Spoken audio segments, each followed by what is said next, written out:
Thank you, Emily and Ociel, for the beautiful music introductions. And let us take that into a little meditation. So I invite you to take some deep breaths in through the nose and out through the mouth and to settle in this space, allowing that music to have its effect on your heart and your mind. And I'm going to lead us in this meditation by reading this passage from Mornings with Myrtle. So, in the stillness of this moment, I open my heart and mind to embrace broader perspectives and a deeper understanding of myself and others. I release any fear or defensiveness that may arise when facing differing opinions. I recognize that conflict serves as a catalyst for growth, and I confidently meet it at a divine opportunity to embrace the full spectrum of life's dynamic nature. I welcome a shift in consciousness that I may be an emissary of acceptance, peace, and love. As I open my soul to transformation, I embrace a deeper understanding of oneness, aware that I am one with all that is good, generative, and loving. I trust I am divinely guided to do what is mine to do. I walk in peace, extending it to all those whose lives touch mine.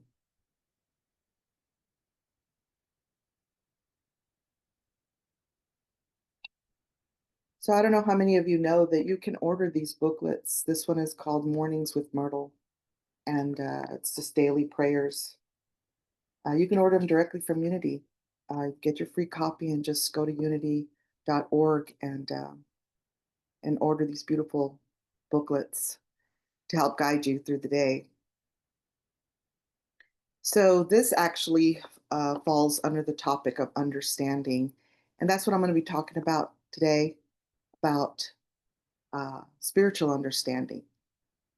And spiritual understanding is what helps to lead us to spiritual knowing. So I pose this question. Do you know what time it is? That kind of reminds me of that Chicago song. Does anybody really know what time it is? You remember that song? That's an oldie. And then it says, does anybody really care? The truth is that I have to check my world clock because time is relative to where you are and what group you have collectively aligned to. It's not, even time is not a constant. So how about this? Do you know someone's name? Can what you know change? You think you know something. You think I think I know. But is it really knowing or is it thinking? So it's really not knowing, it's thinking. We do a lot of thinking. So much of the time, it's really not knowing, it's our thinking. And that may not be informed by the highest possible truth.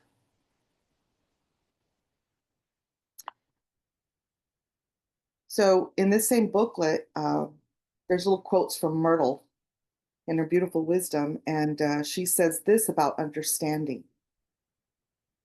The day will come when all adverse states of mind, which is thinking, will give way to the light of truth.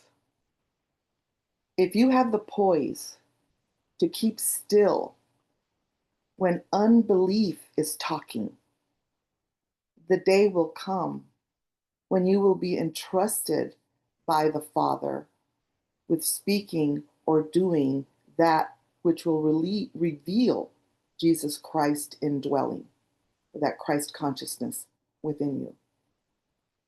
Pray for understanding for yourself. Get all your faculties and powers awake and working in perfect harmony with the Christ pattern.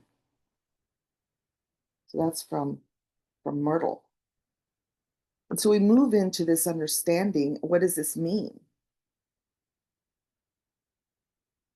So I know you all in Brownsville are near South Padre Island, and you probably have heard many reports about these things that occurs in the ocean called riptides.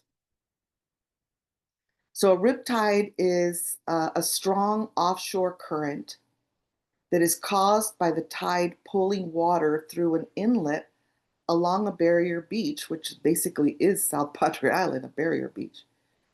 And when it rushes back out to sea through a break in the sandbar or some other natural man-made structure. So a riptide is just that current that is caused. And it's caused by the waves pushing water out onto the from the beach, back to the ocean. And it's basically just the subsequent return flow. It's just seeking its path of least resistance, and it's heading back. It comes in and it's heading back and it's finding its way back. It's the natural flow of water. And we're cautioned that they are dangerous, and they certainly can be. Rip currents can pull swimmers away from the shore. And this happens a lot in South Padre. We hear reports of swimmers caught in these tides. The tide was moving back out into the ocean, away from the shore, but the swimmer was trying to fight against it. Now, intellectually, he thought, and many of us think, I have to swim towards the shore. That's where I'm going. That's where I'm supposed to be going. And so, in doing that, he exhausts himself completely. He's doing the very best he can. But the swimmer is not in control. The nature of the tide is in control. So there's really not about us doing, even though I know my talks have been about what's mine to do. Just like the swimmer trying to do something that it believes is the right thing to do, and it's not moving in that direction because the nature of things is moving the tides away. So we have this illusion that we're trying to control something that is moving.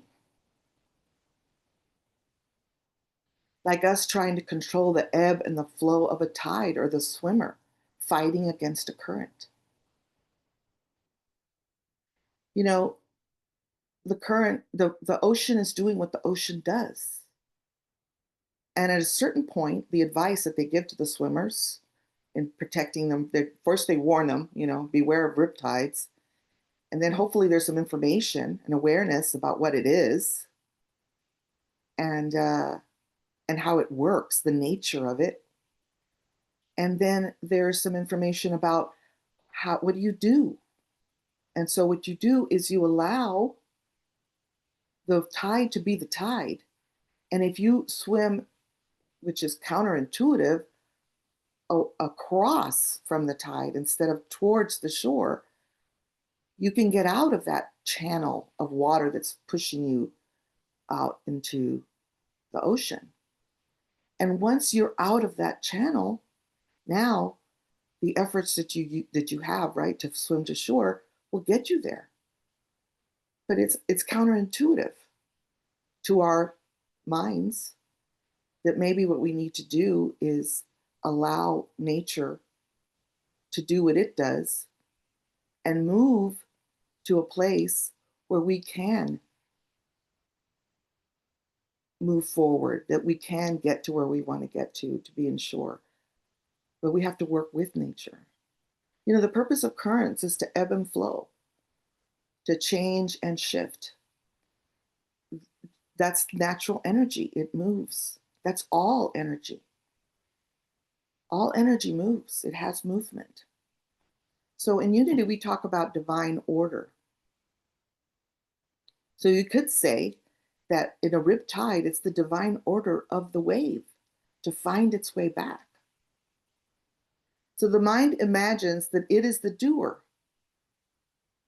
but in truth, it's only an instrument. It's only an instrument. The mind is here to receive a higher understanding and a higher knowing. So in Myrtle's prayer, it's about help me with this understanding. So this is when we release our small personality selves hold on the situation and we let divine purpose have its way. And what does this require? Trust. So in unity, we talk about divine order. You've probably heard it before, and I want you to kind of think about it again. Bring it into your consciousness. What is divine order? It's a universal principle. And that's one of the things about unity. Unity doesn't teach dogma. It teaches a set of principles and a set of practices. So it's a universal principle, divine order, of a perfect, intelligent design underlying creation, reflecting God's perfect love and will. And it's not a matter of external events, but of bringing one's consciousness into alignment with the intrinsic spiritual order. It is a process of trusting the higher plan. I had a teacher say to me, gotta have the long game. Even amid life's randomness and challenges, to manifest harmony, purpose, health, and joy, because that is the true purpose. That we have our own thoughts and ideas about things. This trust involves seeking, that's a big word, seeking spiritual understanding beyond appearances and allowing good to come through divine timing. And, I have been, sitting with this idea because there's a part of me that wants to do something. And there's a part of me that doesn't trust. And there's a part of me that feels like if I don't do something, you know, match the energy somehow of a situation, that I'm bypassing. I'm using this terrible thing called spiritual bypassing, like I'm pretending something, and it's not. It's not that. So I found a daily word on divine order. This is another really great reason why I hate to throw these away, and I don't. I give them away, and that's something that anybody can do. Give them away, leave them places, drop them here and there. You are feeding the field. And this one I pulled up, and sometimes I like to kind of see the theme and try it and really work with this theme. A lot of times we just, read one word and then, okay, another thing, and then another thing. And we don't let anything actually take root in our consciousness. So this is one of the ways that I like to do that. And this one was on divine order. And of course, the daily word always begins with an affirmation. So even an affirmation, working with an affirmation is another thing we could do. I align my steps with divine order and know peace. So it's through alignment that I will know. Finding out or feeling out of step with divine order may leave me feeling scattered and unable to focus. That sounds familiar. The best way to begin any endeavor is to pause and affirm divine order. And I've taught you all and shared with you one that has worked for me, and that is the presence of God is in this. And then order is one of my spiritual gifts, an eternal, changeless truth. I see it in the rhythms of nature, in tides, phases of the moon, and the transition of seasons. If the world operates in this way, it makes sense that my life does too. I need not pray for order. I need only align myself with the order that is already there. We don't need to fight against the shifting tides. We can let go of our beliefs, our thoughts, our ideas, our opinions, our judgments, our shoulds, and let God move us. We'll know what is truly ours to do in the moment. So, in today's lesson, and all the lessons I've kind of been bringing every month, is about what's mine to do. And the beautiful affirmation around that is to let go and let God trust in this divine order. But we have to let go, just like the swimmer has to let go of the idea that he just has to fight against that tide to get to where he believes it should be. Be still. Align your thoughts and your heart through these practices of prayer for the highest good.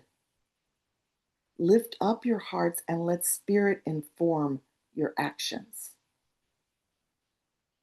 We don't act, we don't say, we don't do until we are in our knowing, our spiritual knowing of truth. And then when we see what we see and we say what we say, we speak the truth. And that is the presence of God is in this. And there is power in that presence. It is the one power and one presence. Everything else is illusion and in some cases, delusion that people are experiencing because they don't know what you know, what I know, that the presence of God is in them and that this is working itself out. And when and if the opportunity comes before me, I will know what is mine to do in the moment. And until then, I align my thoughts. I don't let my thoughts be taken into these little places of fear and anger. I mean, I'm going to feel it. We're all feeling that. It's happening to everybody because it's time. Its time has come to release that energy that no longer serves our human family and to bring forth the kingdom as it was promised, which is of peace and of love. And how that happens is not up to me. And it's not up to you. But the truth, the knowing that all is in divine order, and I am ready for the moment that it is mine to love, to see with the eyes of the Christ, to be in that space, to care for, to love, to bless, that I do that. That's really what's mine to do, not to fight against how things are moving. This is the energy. So one of the questions that I asked myself, and they shared this with me one time when I was in a lot of turmoil, I'm upset about this, I'm upset about that. And somebody said to me, where does the energy want to go? And I had to stop and really, really feel that. Where was the energy wanting to move? It wanted to move me. It wanted me to make decisions and choices and move in a direction that I was resisting. And that's where all the angst and pain and fear and, wanting to control everything came up from. That I wasn't willing to go with that flow of energy and let go and let God and allow it to move me. And when I did let go and I let that guide me, exactly what I was supposed to do just pops up. It just starts to show up. It's a lot easier. I mean, comparatively, it isn't easy when you're having to come to terms with things, but it's part of the change. It's part of that energy shifting and moving and changing. Anything that is of nature, that is of good, that is of growth, is going to go through that process. And so, what's ours to do is to cooperate with it at the best that we can, to align to the truth that we know, to live and practice the principles and the practices that we know, and let those inform us. And that's the beauty of a wonderful place or community like you have there in Brownsville. And I'm grateful to be part of it. I'm grateful to be able to support it in however way that I can and that I do, and to give back to all that I received. And I love you all for that. Thank you.